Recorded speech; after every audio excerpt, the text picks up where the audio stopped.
যার সূরা ইখলাস মুখস্থ নাই? একজন মুসলমান কি আছে যার ইন্না আতাইনা মুখস্থ নাই? মসজিদে গেলে তিনটা সূরা আল্লাহ উপহার দেয়, কয়টা?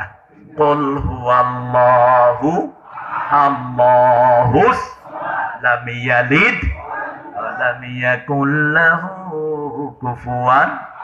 রাসূলের সবচেয়ে প্রিয় সূরা দুইটি, কয়টি? কুল হুয়াল্লাহ এবং সূরাতুল ফাতিহা। রাসূল সাল্লাল্লাহু আলাইহি ওয়াসাল্লাম বলেছেন, আল্লাহ বলেছেন প্রত্যেকের সাথে সম্পর্ক থাকে। যেমন আমার ভাইয়ের সম্পর্ক হলো না ছেলেদের সাথে, ঠিক না ঠিক? উনি মারা গেলে ওনার সম্পদের উত্তরাধিকারী কারা হবে? আল্লাহ বলছেন আমার সম্পর্ক সূরা ইখলাসের সাথে। 10 বার যে এটা পড়বে আল্লাহ তার জন্য জান্নাতে প্রাসাদ বানায়া দিবে। কয়বার? 10 বার। পড়বেন তো? পড়বেন তো?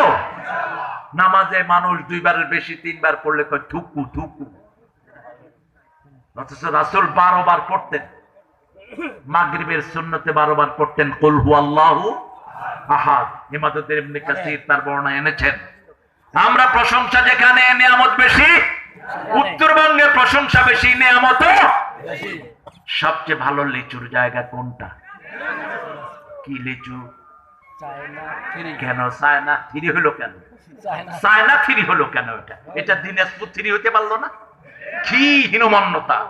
কোথাকার চাইনিজ উল্লু করে তো এগুলো চোখও দেখে না, এগুলো চোখও ছোট, ওগুলো লিচু। এত সুন্দর আম নাম দিছে ল্যাংড়া। কোন পোড়া কপাইল্লা ল্যাংড়া যে প্রথম খাইছিল এটা? বিশাল কিছু দেখলে কয় রাম ছাগল। এটা কি আমার রামের ছাগল না? ওই বেটা রামের জন্মের আগে তো এই ছাগল আল্লাহ তো এটা রাম ছাগল হইলো কেন? এগুলো আমাদেরকে খেয়াল করতে হবে। সবকিছু মালিকানা কার?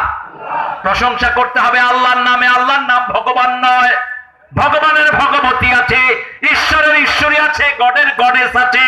আল্লাহ বলছেন কুল হুয়াল্লাহু আল্লাহুস লাম ইয়ালিদ ওয়া লাম ইউলাদ ওয়া লাম ইয়াকুল লাহু। আল্লাহ নাম দিয়ে আল্লাহকে ডাকলে আল্লাহ খুশি না বেজার? আল্লাহ তো অন্য কোনো নাম দেননি, অন্য নামে ডাকবেন কেন? ইউলহাদুন, যারা আল্লাহর নাম বিকৃত করে তার জন্য কঠিন আযাব তিনি রেখেছেন। আল্লাহকে আল্লাহ নামেই ডাকতে হবে। সুন্দর ফুল, সুন্দর ফল, মিঠা নদীর পানি। খোদা বললেন কেন? খোদা কেন? খোদা কি আল্লাহর কোন সিফাত? খোদা কেন? খোদাকে খেদান? আল্লাহ রাসূল নাম কি? ইসমে আজম কি? আল্লাহ হুয়াল হাইয়ুল কাইয়্যুম। ইসমে আজম হলো আল্লাহ। ইউনূস আলাইহিস সালাম যখন মাছের পেটে তখন কি বলে ডেকেছেন? লা ইলাহা ইল্লা আনতা সুবহানাকা ইন্নী কুনতু মিনাজ জালিমিন।